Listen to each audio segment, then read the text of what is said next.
The Maratha empire study IQ में आपका स्वागत है। मेरा नाम है आदेश सिंह।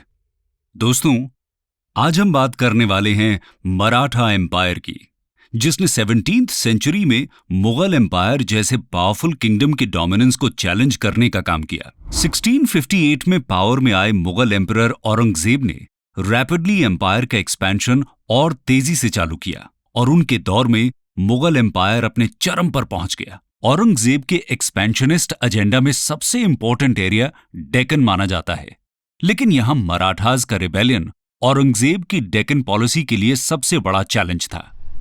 यहां एक पावरफुल राज्य के रूप में मराठाओं के राइज के अनेक कारण थे, जिनमें geographical advantage like mountainous terrain और डेंस फॉरेस्ट्स के आधार पर मराठास ने गुरिल्ला टैक्टिक्स का इस्तेमाल किया। इसके अलावा डेक्कन सल्तनत्स का कमजोर होना, औरंगजेब की एंटी हिंदू पॉलिसीज और कुछ हद तक भक्ति मूवमेंट और मराठा सेंट्स जैसे संत तुकाराम, संत रामदास और संत एकनाथ के सोशो रिलीजियस यूनिटी के प्रयास भी इनके राइज का कारण बने। मराठा एम्पायर एस्टैब्लिश करने का असली क्रेडिट जाता है शाहजी भोंसले और उनके पुत्र छत्रपति शिवाजी महाराज को। छत्रपति शिवाजी महाराज का महाराष्ट्र की यूनिटी, एम्पायर बिल्डिंग और सिटीजन वेलफेयर में जो इमेंस रोल था, उसके चलते आज भी महाराष्ट्र में उनकी ग्रेटनेस की कहानियां वहां के संगीत और फेस्टिवल्स में सुनी जा सकती हैं।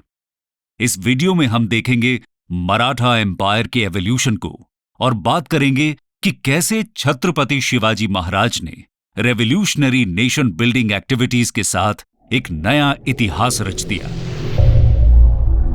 ओरिजिन। दोस्तों, 7th सेंचुरी के बिगिनिंग में मुगल्स नॉर्दर्न डेक्कन प्लेटो तक एक्सटेंड कर चुके थे। इसी के साथ डेक्कन सल्तनत 5 सल्तनत में डिवाइडेड था।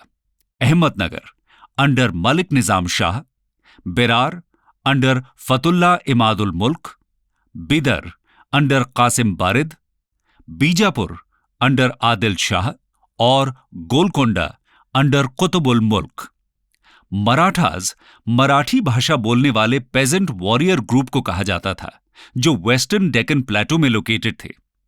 Initially Marathas commander in chief और मनसबदार के रूप में बीजापुर और अहमदनगर सल्तनत में सर्व करते थे। इनमें सबसे इंपॉर्टेंट क्लैन था भोंसले क्लैन, जिनके बारे में अब हम बात करेंगे। आइए जानते हैं कहानी शाहजी भोंसले की। Shahji Bhonsle from 1594 to 1664। शाहजी भोंसले का जन्म 1594 में अहमदनगर सल्तनत के जनरल मालोजी भोंसले के यहां हुआ। मालोजी को अहमदनगर रूलर ने पुणे और सुपे डिस्ट्रिक्ट की जागीर सौंपी थी, जिसे शाहजी भोंसले ने इनहेरिट किया।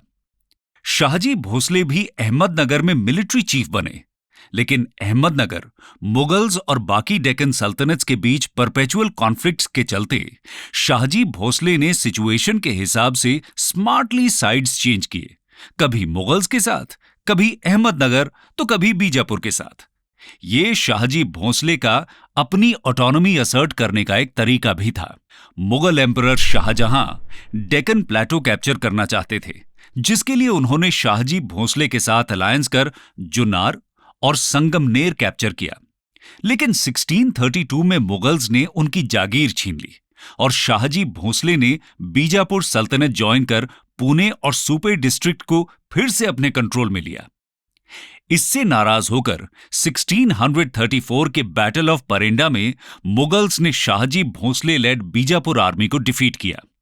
इसी के बाद 1636 में Mughal Bijapur peace treaty sign हुई, जिसके तहत शाहजी भोंसले को माहुली, जुनार एटसेट्रा को मुगल्स को देना पड़ा और वो खुद बीजापुर के साउथ में भेज दिए गए। वो पूना की जागीर कलेक्ट कर सकते थे, पर वहां रह नहीं सकते थे। नतीजतन उन्होंने पूना की जागीर अपनी पत्नी राजमाता जीजाबाई और बेटे छत्रपति शिवाजी महाराज के नाम कर दी। छत्रपति शिवाजी महाराज इन्फेंट थे, इसलिए उनके बिहाफ में दादाजी कोंडादेव जागीर कलेक्ट करते थे।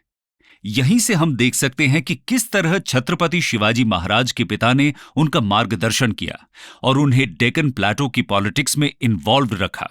तो आइए अब हम छत्रपति शिवाजी महाराज के राइज को समझते हैं। Rise of Chhatrapati Shivaji Maharaj 1630 to 1680। Chhatrapati Shivaji महाराज का जन्म पूना के पास शिवनेर फोर्ट में 19 फरवरी 1630 को हुआ था। उनके गार्डियन और टीचर दादाजी कोंडादेव और समर्थ गुरु रामदास थे। 1647 में दादाजी कोंडादेव के देहांत होने पर पूना की जागीर का एक्चुअल कंट्रोल उनके पास आया। छत्रपति शिवाजी महाराज ने अपने राज्य के एक्सपेंशन की शुरुआत 16 साल की उम्र में तोड़ना फोर्ट को कैप्चर करके की। फिर उन्होंने 1656 में रायगढ़ फोर्ट जीता, जो 1674 में इवेंचुअली मराठा एम्पायर की राजधानी बना। 1656 में उन्होंने मराठा चीफ चंद्रराव मोरे को डिफीट कर जावली को कैप्चर किया। इस विक्ट्री की इंपॉर्टेंस ये है कि इसने उन्हें मावला रीजन का अनडिस्प्यूटेड मास्टर बना दिया। बाद में सतारा और कोंकण स्ट्रिप को कैप्चर करते हुए उन्होंने अपने एम्पायर को और भी एक्सपैंड किया और बीजापुर के कई इलाकों पर भी कब्जा कर लिया। इसी एक्सपेंशनिस्ट पॉलिसी के चलते उनका सामना हुआ बीजापुर के आदिल शाह II के साथ at the battle of Pratapgarh in 1659। Battle of Pratapgarh. दोस्तों, बीजापुर के सुल्तान आदिल शाह II छत्रपति शिवाजी महाराज की एक्सपेंशनिस्ट पॉलिसी से काफी परेशान थे और उनके इन्फ्लुएंस को रोकने के लिए उन्होंने सरदार अफजल खान को भेजा। अफजल खान 10,000 ट्रूप को हेड करने वाले बीजापुरी नोबल थे और एबल वॉरियर के साथ कनिंग स्ट्रैटेजिस्ट भी थे। अफजल खान और छत्रपति शिवाजी महाराज की मीटिंग में एग्जैक्टली क्या हुआ, उस पर कई नैरेटिव्स हैं। कहते हैं कि अफजल खान मैसिव आर्मी के साथ प्रतापगढ़ पहुंचे और उन्होंने छत्रपति को पर्सनल मीटिंग के लिए बुलाया और प्रॉमिस किया कि बीजापुर ट्रीजन के लिए उन्हें माफ किया जाएगा। लेकिन छत्रपति कन्विंस थे कि ये एक ट्रैप था। उन्होंने ये कंडीशन रखी कि दोनों के पास कोई आर्म्स और सोल्जर्स नहीं होंगे, साथ में सिर्फ एक अंगरक्षक होगा। उन्होंने प्रोटेक्टिव शील्ड पहना और राइट हैंड में एक वेपन छुपा लिया।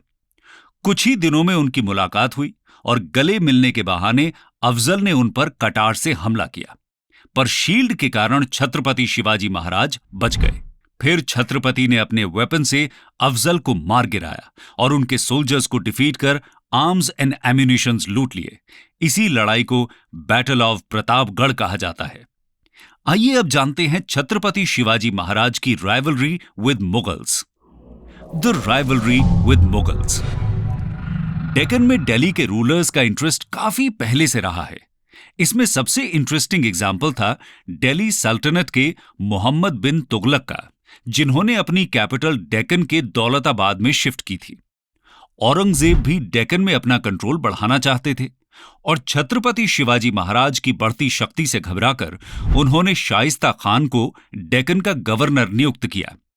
1660 में शाइस्ता खान ने पूना को कैप्चर कर लिया और उसे अपना हेडक्वार्टर बना दिया। मराठास के पूना एंट्री पर बैन लगा दिया गया, पर मुगल्स लोकल्स के साथ कभी अच्छे रिलेशन नहीं बना पाए। इसका फायदा छत्रपति शिवाजी महाराज ने उठाया। एक रिकॉर्ड के हिसाब से 5 अप्रैल 1663 को एक वेडिंग प्रोसेशन के लिए मुगल्स ने परमिशन दिया था, जिसमें छत्रपति और उनके 400 की ट्रूप्स डिस्गाइज्ड रूप में बाराती बनकर पूना घुस गए और शाइस्ता खान को हरा दिया। कहते हैं कि इस इवेंट में शाइस्ता खान की 3 फिंगर्स को छत्रपति शिवाजी महाराज ने कट कर दिया और ये दिन आज भी शिवतेज दिन के नाम से सेलिब्रेट किया जाता है। हार से हताश औरंगजेब ने शाइस्ता को बंगाल ट्रांसफर कर दिया। 1665 में अंबेर के राजा जयसिंह के नेतृत्व में मुगलों ने मराठाओं पर फिर अटैक किया और पुरंदर फोर्ट कैप्चर कर लिया। यहां ट्रीटी ऑफ पुरंदर साइन किया गया, जिसके तहत छत्रपति शिवाजी महाराज को अपने 35 में से 23 फोर्ट्स सरेंडर करने पड़े। लेकिन मुगल्स की यह विक्ट्री ज्यादा दिन चलने वाली नहीं थी। 4 साल के मिलिट्री प्रेपरेशन के बाद 1670 में छत्रपति शिवाजी महाराज ने मुगलों को फिर से डिफीट कर अपने फोर्ट्स रिकैप्चर किए और मुगल टेरिटरी सूरत को भी अटैक किया। 1674 में जाकर छत्रपति शिवाजी महाराज ने रायगढ़ फोर्ट में छत्रपति टाइटल के साथ अपना राज्य अभिषेक करवाया। इसके बाद 3 अप्रैल 1680 को ingenious state builder Chhatrapati Shivaji Maharaj की मृत्यु हो गई, लेकिन उनकी लेगेसी रही और आज भी है। आइए अब जानते हैं मराठास की एडमिनिस्ट्रेशन के बारे में। मराठा एडमिनिस्ट्रेशन। छत्रपति शिवाजी महाराज एक एबल एडमिनिस्ट्रेटर थे। राजा को असिस्ट करने के लिए काउंसिल ऑफ मिनिस्टर्स या अष्टप्रधान का निर्माण हुआ, जो डायरेक्टली राजा के प्रति रिस्पॉन्सिबल थे। अष्टप्रधान का कॉम्पोजिशन इस प्रकार था। Peshwa head of council of ministers थे, जिन्हें प्रधानमंत्री की उपाधि दी जाती थी। सारे नौबत या सेनापति मिलिट्री कमांडर थे। अमात्य अकाउंटेंट जनरल, वाकेनावीस इंटेलिजेंस, पोस्ट और हाउस होल्ड अफेयर्स, सचिव correspondence, Sumant master of ceremony, न्यायाधीश मुख्य न्यायाधीश की भूमिका निभाते थे, और पंडित राव चैरिटी और रिलीजियस एडमिनिस्ट्रेशन के इंचार्ज थे। इसके अलावा छत्रपति शिवाजी महाराज ने अपनी कैवलरी को 2 पार्ट्स में डिवाइड किया। बारगीर्स, जो छत्रपति द्वारा नियुक्त सेना थी जिन्हें स्टेट मेंटेन करती थी, और सिल्हादार्स इंडिपेंडेंट सोल्जर्स थे जिन्हें नोबल्स मेंटेन करते थे। इसके अलावा उन्होंने नेवी की भी स्थापना की और इसीलिए उन्हें father of the Indian navy भी कहा जाता है। छत्रपति का रेवेन्यू एडमिनिस्ट्रेशन मालिक अंबर से इंस्पायर्ड था, जिसमें लैंड को मेजर करने के लिए रॉड का इस्तेमाल होता था, जिसे काठी कहते थे। रेवेन्यू कलेक्शन के लिए स्पेशल ऑफिशियल्स होते थे, जिन्हें कारकुन्स कहा जाता था। चौथ और सरदेश मुखी इंपॉर्टेंट टैक्सेस थे, जो मराठा किंगडम में नहीं बल्कि नेबरिंग टेरिटरीज से कलेक्ट किया जाता था। चौथा यानी 1/4 ऑफ लैंड रेवेन्यू, और सरदेश मुखी यानी additional 1/10 of the land revenue. Jadunath सरकार के अनुसार ये टैक्सेस मराठा आक्रमण से बचने के बदले में दूसरे स्टेट्स जैसे मुगलों के लिए दिए जाते थे। सक्सेसर्स ऑफ छत्रपति शिवाजी महाराज। छत्रपति शिवाजी महाराज के बाद मराठा एम्पायर सक्सेशन डिस्प्यूट्स में उलझ गया। उनके 2 पुत्र संभाजी महाराज और राजा राम के बीच सक्सेशन के लिए संघर्ष हुआ, जिसमें संभाजी महाराज विक्टोरियस हुए। लेकिन 1689 में औरंगजेब ने संभाजी महाराज की हत्या कर दी और मराठा कैपिटल रायगढ़ को कैप्चर कर लिया। औरंगजेब ने संभाजी महाराज के पुत्र शाहू महाराज को हेir डिक्लेयर कर उन्हें बंदी बना लिया। शाहू महाराज के कार्यकाल में ही पेशवाज, जो पहले मराठा एम्पायर के प्रधानमंत्री थे, वो पावरफुल बने, जिनकी बात अब हम आगे करेंगे। पेशवाज में सबसे पहला नाम है बालाजी विश्वनाथ का। 1713 में शाहू महाराज ने बालाजी विश्वनाथ को पेशवा अपॉइंट किया, जिन्होंने पेशवाज को स्ट्रांग बनाया। इन्होंने मुगल कैपिटल में अपनी आर्मी भेज सैयद ब्रदर्स की सहायता भी की थी, इसीलिए मुगल इतिहास में वो किंग मेकर्स भी कहे गए। बालाजी विश्वनाथ ने एक बार फिर से मराठास के इन्फ्लुएंस और पावर को इंक्रीज किया। इसके बाद आते हैं इनके बेटे बाजीराव द फर्स्ट पर। बाजीराव फर्स्ट 1720 to 1740 पेशवाज में सबसे पावरफुल थे, जिन्होंने 1720 में अपने पिता बालाजी विश्वनाथ को सक्सीड किया। इनके दौर में मराठा एम्पायर अपने चरम पर पहुंचा, जहां मराठास 1/3 ऑफ इंडियन सबकॉन्टिनेंट को कंट्रोल कर रहे थे। बाजीराव ने डिप्लोमैटिक स्किल्स यूज कर अपना कंट्रोल मालवा और गुजरात में भी एक्सपैंड किया। इनके दौर तक मुगल्स काफी कमजोर भी हो गए थे, इसीलिए कई मुगल टेरिटरीज पर भी इन्होंने अपना टैक्सेशन सिस्टम इंपोज किया। इसके अलावा उन्हें 1728 में निजाम ऑफ हैदराबाद को डिफीट करने का भी क्रेडिट दिया जाता है। बाजीराव फर्स्ट ने एक सिस्टम ऑफ कन्फेडरेसी इस्टेब्लिश किया, जिसके अंडर मराठा एम्पायर 5 कन्फेडरेसीज में डिवाइड हुआ। बड़ौदा में गायकवाड़, नागपुर में भोंसले, इंदौर में होलकर, ग्वालियर में सिंधियाज और पूना में पेशवाज। हर कन्फेडरेसी को एक चीफ के अंडर प्लेस किया गया, जो उन्हें ऑटोनोमसली रूल कर सकते थे। इसके बाद आते हैं बालाजी बाजीराव। बालाजी बाजीराव ने बाजीराव फर्स्ट को सक्सीड किया। इनके रूल में मराठा किंगडम पेशवाज की हुकूमत में आ गया और छत्रपति नॉमिनल हेड बने। 1752 में पेशवा और मुगलों के बीच एक अग्रीमेंट के तहत पेशवा मुगलों की इंटरनल और एक्सटर्नल थ्रेट्स में मदद करने वाले थे। नॉर्थ वेस्टर्न प्रोविंस में चौथ और आगरा अजमेर में रेवेन्यू कलेक्शन की परमिशन के बदले ये एक बड़ा अचीवमेंट था। इसी कारण से जब अहमद शाह अब्दाली ने मुगलों पर अटैक किया तो मराठास उन्हें प्रोटेक्ट करने गए थर्ड बैटल ऑफ पानीपत में। अब्दाली ने अफगानी रोहिल्लाज और अवध के नवाब शुजाउद्दौला की हेल्प से 1761 में मराठास को थर्ड बैटल ऑफ पानीपत में पराजित किया। ऐसा कहते हैं कि इस हार की खबर सुनते ही बालाजी बाजीराव का देहांत हो गया। खैर, हर बड़े एम्पायर की तरह मराठास का भी डिक्लाइन हुआ, जिसकी कहानी अब हम देखेंगे। Decline of Maratha empire. Marathas के डिक्लाइन का सबसे पहला रीजन था मराठा कन्फेडरेसीज में इंटरनल कॉन्फ्लिक्ट्स और वीक सक्सेसर्स जैसे माधवराव 1761 टू 1772 और नारायण राव 1772 टू 1774, जो एम्पायर को इंटैक्ट नहीं रख पाए। 1773 में पेशवा नारायण राव की हत्या के बाद पुणे में सक्सेशन के लिए स्ट्रगल छिड़ गया। यहां से निकल के आया मराठास के डिक्लाइन का दूसरा कारण, ईस्ट इंडिया कंपनी का rise. East India company Bharat में प्लासी और बक्सर में जीत हासिल कर अपना दबदबा बढ़ा रही थी। पुणे में सक्सेशनल स्ट्रगल और पॉलिटिकल इंस्टेबिलिटी का फायदा उठाते हुए ईस्ट इंडिया कंपनी और पेशवाज में भी जंग छिड़ गई। लेकिन मराठा अभी भी पावरफुल थे और इसीलिए first Anglo Maratha war 1775 to 1782 में वो विक्टोरियस हुए और ट्रीटी ऑफ सलबाई के तहत 20 इयर्स पीस मेंटेन किया गया। तीसरा कारण था 1795 में पेशवा बने बाजीराव सेकंड की पॉलिसीज, जो मैसिव फेलियर साबित हुई। बाजीराव सेकंड ने 1802 में ईस्ट इंडिया कंपनी के साथ ट्रीटी ऑफ बसाई द्वारा सब्सिडियरी अलायंस एक्सेप्ट कर लिया, जिसने इन रियलिटी पेशवाज से उनकी सारी ताकत छीन ली। सब्सिडियरी अलायंस के तहत प्रिंसली स्टेट्स कंपनी के अप्रूवल के बिना किसी स्टेट के साथ रिलेशंस एस्टैब्लिश नहीं कर सकते थे और न ही स्टैंडिंग आर्मी रख सकते थे। इसके बाद second Anglo Maratha war 1803 to 1805 में ब्रिटिशर्स ने सिंधिया और भोंसले को भी पराजित कर अलग अलग ट्रीटीज साइन की और फाइनली 1817 में थर्ड एंग्लो मराठा वॉर के बाद एम्पायर का अंत हो गया, जब पेशवा बाजीराव सेकंड ने सरेंडर कर दिया।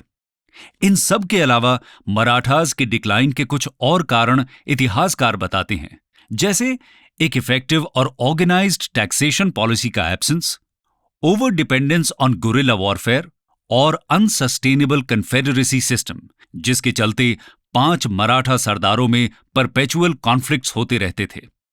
तो दोस्तों, ये थी कहानी मराठा एम्पायर के राइज और फॉल की। आखिर में हम बात करेंगे उनकी लेगेसी की। Legacy of Marathas. एम्पायर का अंत तो हुआ, लेकिन मराठा एम्पायर की लेगेसी जिंदा है। छत्रपति शिवाजी महाराज को फादर ऑफ इंडियन नेवी से भी संबोधित किया जाता है। डेक्कन में वो पहले रूलर्स में थे जिन्होंने नेवल फोर्स की इंपॉर्टेंस समझ स्ट्रेटेजिकली नेवी और फोर्ट्स एस्टैब्लिश किए, जो कोंकण के डिफेंस में काफी काम आए। मराठा फोर्ट्स आज भी महाराष्ट्र में इंपॉर्टेंट सेंटर्स ऑफ अट्रैक्शन हैं। छत्रपति शिवाजी महाराज की एक लेगेसी उनकी गोरिल्ला वॉरफेयर टैक्टिक्स भी थी, जिसका इस्तेमाल कर उन्होंने मुगलों के डेक्कन एम्बिशंस को काफी नुकसान पहुंचाया। इसी टैक्टिक का इस्तेमाल मॉडर्न डे में वियतनामीज ने वियतनाम वॉर में यूएस के खिलाफ किया था और यूएसए को परेशान कर दिया था। इसके अलावा स्टैंडर्डाइज्ड टैक्स कलेक्शन सिस्टम का इंट्रोडक्शन पेशवाज का सबसे इंपॉर्टेंट एग्रीकल्चरल रिफॉर्म था। मराठास ने 2 फंडामेंटल पिलर्स, रिलीजियस टॉलरेंस और सोशल मोबिलिटी से देश में इंटरनल यूनिटी भी इंश्योर की, जो आज भी इंस्पिरेशनल है। शून्य से उठकर ये मैसिव मराठा एम्पायर 2 सेंचुरीज तक चला और इसकी ग्लोरी इतिहास में सुनहरे अक्षरों में लिखी गई।